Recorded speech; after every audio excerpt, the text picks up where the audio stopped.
ধন্যবাদ আমাদের সম্মানিত ভাইস প্রেসিডেন্ট অত্যন্ত গুরুত্বপূর্ণ কথা বলেছেন, যেটা আমাদের সকল সদস্যদের স্বার্থ অর্জন সংশ্লিষ্ট, অর্থাৎ আমাদের কমিশন বৃদ্ধি খুবই গুরুত্বপূর্ণ।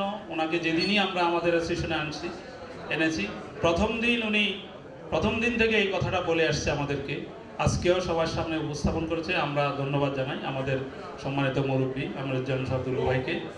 আমাদের এই পর্যায়ে আমাদের সিলেট জোনের সভাপতি মজিবুর ভাই, হ্যাঁ, আমরা ওনাকে অনেকটা জোর করেই নিয়ে আসছি, উনি হতে চাচ্ছিলেন না, তারপরে আমরা আমাদের স্বার্থে নিয়ে আসছি। মজিবুর ভাই বেশিরভাগই বিদেশে থাকেন। আসেন মজিবুর ভাই, আমাদের সিলেট জোনের উনি সভাপতি, এখন কথা বলবেন। আসসালামু আলাইকুম।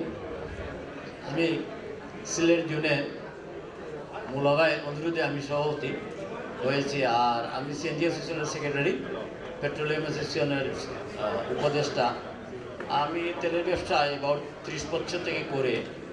আমাদের একটা সমস্যা হলো, আমাদের সিলেটে গ্যাসের অভাব নাই। আমাদের সিলেট থেকে সম্পূর্ণ গ্যাস বাংলাদেশের বিভিন্ন 70% গ্যাস সিলেট থেকে যায়। আমরা এলপিজি স্টেশন করছি, আমাদের কোনো এলপিজি বিক্রি হয় না। যে মেশিনটা কিনলাম, এই মেশিনটা তো 10 বছর পরে আর কাজে আসবে না। আমাদের প্রতি সবার প্রতি অনুরোধ থাকবে, আমরা যেন সিলিন্ডারে গ্যাস বেচতে পারি। একজন মহিলা 3-4 দিন আগে আমার কাছে আসে বলছে যে, বাবা আমার ঘরে আমার মাত্র এই টাকাটা আছে, আমার সামান্য গ্যাস দেন। আমি বললাম মারে দেওয়া তো যায় না, পরে আমি দিলাম। তো এই ধরনের অনেক গরিব লোক আছে যারা 2000-2200 টাকা দিয়ে গ্যাস কিনতে পারে না, তারা 400-500 টাকা গ্যাস দিতে পারে। আমি মোল্লাভাইকে অনুরোধ করবো, সেন্ট্রাল কমিটি সবাইকে নিয়ে আজকে যদি ঘোষণা দেয় আমরা যেন সিলিন্ডারে গ্যাস বেচতে পারি। সিলিন্ডারে যদি আমরা গ্যাস বেচতে পারি তাহলে আমরা সার্ভাইভ করতে পারবো। দেখেন আমরা পেট্রোল ডিজেল আমাদের সিলেটের গ্যাসের কোনো অভাব নাই। আমরা লাইন ধরে গ্যাস নিচ্ছে, কোনো প্রেশারের কম নাই। আমরা 220 বারে দিচ্ছি, 200 বারে দিচ্ছি, যে বারেই দিই আমরা, গ্যাসের কোনো প্রবলেম নাই। যার ফলে আমাদের এলপিজি মোটেও বিক্রি হয় না। আজকেই অনুরোধ থাকবে যেন আগামীকালকে থেকে আমরা যেন সিলিন্ডারে গ্যাস বেচতে পারি। আমার বিশেষভাবে অনুরোধ রইল, সবাই যদি মিলে বসে থাকি। গভর্নমেন্ট তো আমরাই তো সব কিছু। আমরা তো গভর্নমেন্টকে সার্ভিস দিচ্ছি, আমরা তো গভর্নমেন্টকে ট্যাক্স দিচ্ছি। আমরা ট্যাক্স না দিলে দেশ চলবে কী করে? এর জন্য আমি অনুরোধ করছি। আরও অনেক কিছু পিছনে অনেক কিছু আছে, যারা অনেক ডিলার আছে যারা কোম্পানি সাপ্লাই দেয় ওনাদেরকে, ওনারা আবার গ্যাসের সিলিন্ডার থেকে আমি জানি 2-4 জন সিলিন্ডার চিনি, ওনারা গ্যাস কমায়। অর্থাৎ আমরা 12 সেফটি জায়গা 8-9 সেফটি দেয়। এই লোকগুলোও তো আপনার ঠকাইতেছে এরা। দেখেন আমি রুবুল আলমীর উপরে আমি 30 বছর তেলের ব্যবসা করি।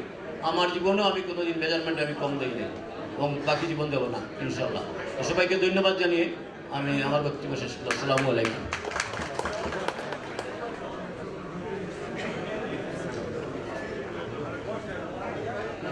ধন্যবাদ মজিবুর রহমান মানিক ভাই, খুবই সুন্দর বক্তব্য দিয়েছেন। এ পর্যায়ে আমাদের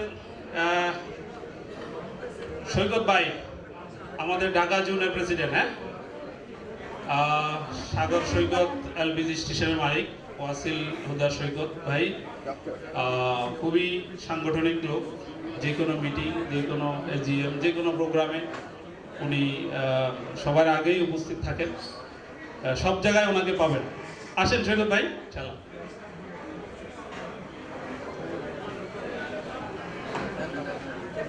আসসালামু আলাইকুম।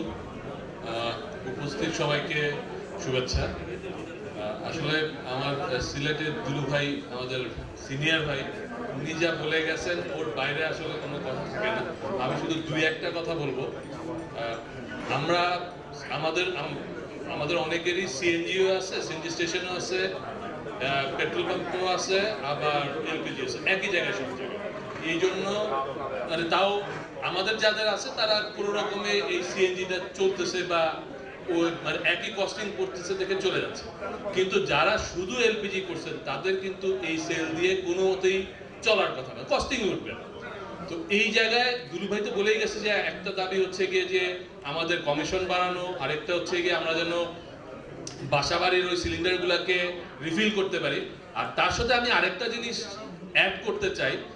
আমি যতদূর জানি আমাদের এখন স্টেশন 1000-এর মতো হয়ে গেছে, কিন্তু বার্কের অনুমোদন 100টাও হয় নাই। তার মানে ম্যাক্সিমামই হচ্ছে গিয়ে বিনা লাইসেন্সে চলতেছে। তো এই দিকটাও আসলে একটু গুরুত্বপূর্ণ যে আপনি আসলে কতগুলা মানে এখন দেখা যাচ্ছে যে যেভাবে বাড়তেছে সে ওই ব্যবসার কোনো কিছু বুঝুক না বুঝুক স্টেশন একটা বসাই দিচ্ছে, না জোনাল প্রিন্সিপাল না অন্য কোনো কিছু, জাস্ট করে যাচ্ছে। তো এই দিকেও যেহেতু আমাদের মাওলা ভাই আছেন, ওই জায়গায় উনি কতটুকু করতে পারবে বা কি পারবে সেই দিকে একটু নজর দেওয়া দরকার। কারণ শুধু আমি একটা ইনভেস্টমেন্ট করাই দিলাম, তার রিটার্ন কি সেইটার কোনো খোঁজ নাই, যেই কারণে এই ব্যবসার প্রতিও অনেকে আস্তে আস্তে একটু বিরূপ প্রতিক্রিয়া চলে আসতেছে। কারণ আপনি তো ব্যবসা একটা দিতেছেন, ইনভেস্টমেন্ট করতেছে, সেটা থেকে তার রিটার্ন আসতে হবে। তো ওই দিকটাও একটু নজর দেওয়া উচিত, আর তার সাথে কমিশন এবং সিলিন্ডার যেটা সেদিকেও মানে একটা কিছু করে যাতে যাতে ইনভেস্টমেন্টের রিটার্নটা আসে সেই দিকে একটু নজর দেওয়া উচিত। জি ধন্যবাদ।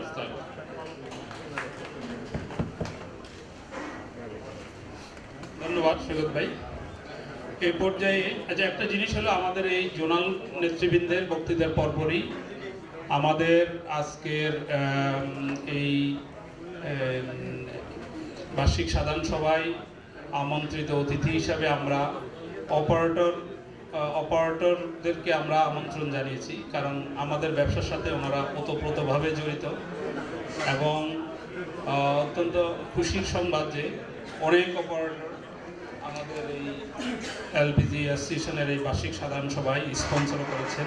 এর মধ্যে অন্যতম আইগ্যাস, ওমেরা এলপিজি, মেঘনা fresh LPG, VIP international, Sena LPG, Bengal LPG, TMSS LPG, Petromax LPG, সানজি গ্রুপ, স্মেট group, super gas, green fuel, Sagir Ahmed auto gas, Taj LPG, Shaibal automobile, জেড এনজেন ল।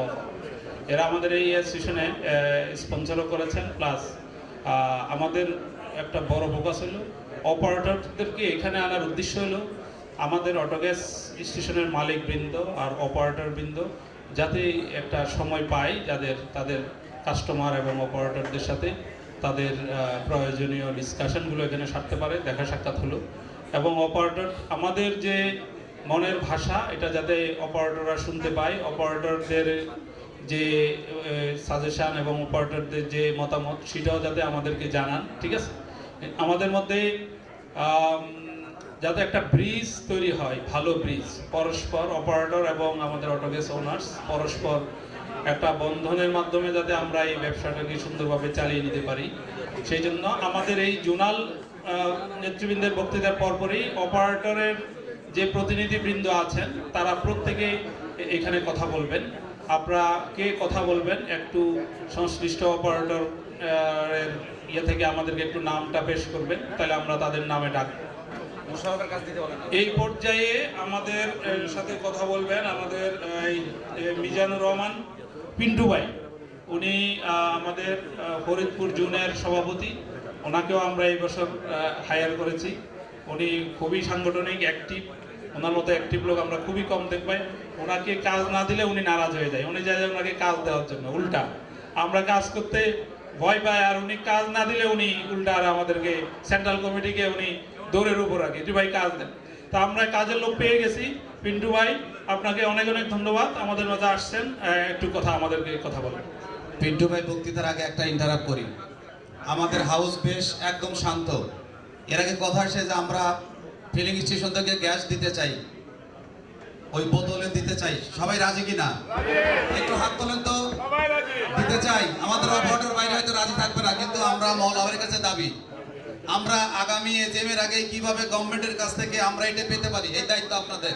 আজকের প্রতিপাদ্য বিষয় হোক আমরা স্টেশন থেকে আমরা রিফিল করার সুযোগ পাই। ধন্যবাদ। ধন্যবাদ মৌলা ভাইকে। আমাকে আমার যোগ্যতা অনুযায়ী একটু বেশি প্রশংসাই করা হয়েছে। তো যাই হোক, তো আমি এই ব্যবসায়, গ্যাসের ব্যবসায় আমি নতুন, আমি তেলের ব্যবসায় পুরনো। আমার এক্সিস্টিং পেট্রোল পাম্পের সাথে এলপিজি।